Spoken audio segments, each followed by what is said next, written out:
Halo teman-teman, pernah nggak sih dapat kontrak kerja 1 tahun, tapi malah disuruh probation? Ini sering banget terjadi loh. Bayangin aja, kamu udah tanda tangan kontrak, status jelas sebagai karyawan kontrak. Eh, tiba-tiba HR bilang kita ada masa percobaan 3 bulan ya, padahal kamu udah kerja maksimal, lembur terus, bahkan bawa kerjaan ke rumah. Nah, yang bikin miris, setelah 2,5 bulan kerja keras, tiba-tiba dipanggil manajer dan dibilang maaf, kamu belum memenuhi ekspektasi. Ujung-ujungnya, PHK tanpa kompensasi. Tapi tunggu dulu, tahukah kamu, menurut Undang-Undang Ketenagakerjaan Pasal 58, probation untuk karyawan kontrak itu dilarang keras. Kalau masih dipaksa, itu batal demi hukum.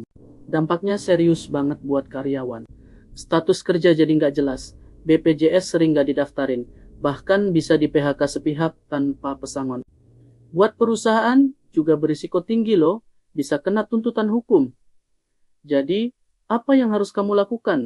Pertama, baca kontrak kerja dengan teliti. Kedua, pastikan status kerjamu jelas.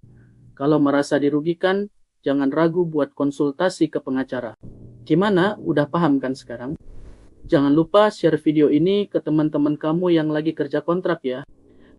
Like, subscribe, dan aktifkan notifikasi biar update terus sama info-info penting soal hukum. Sampai ketemu di video selanjutnya. Halo teman-teman, pernah nggak sih dapat kontrak kerja 1 tahun, tapi malah disuruh probation? Ini sering banget terjadi loh. Bayangin aja, kamu udah tanda tangan kontrak, status jelas sebagai karyawan kontrak. Tiba-tiba HR bilang kita ada masa percobaan 3 bulan ya, padahal kamu udah kerja maksimal, lembur terus, bahkan bawa kerjaan ke rumah. Nah, yang bikin miris, setelah 2,5 bulan kerja keras, tiba-tiba dipanggil manajer dan dibilang maaf, kamu belum memenuhi ekspektasi. Ujung-ujungnya, PHK tanpa kompensasi. Tapi tunggu dulu, tahukah kamu, menurut Undang-Undang Ketenagakerjaan Pasal 58, probation untuk karyawan kontrak itu dilarang keras. Kalau masih dipaksa, itu batal demi hukum. Dampaknya serius banget buat karyawan. Status kerja jadi nggak jelas, BPJS sering nggak didaftarin, bahkan bisa di PHK sepihak tanpa pesangon. Buat perusahaan juga berisiko tinggi loh, bisa kena tuntutan hukum. Jadi, apa yang harus kamu lakukan? Pertama, baca kontrak kerja dengan teliti.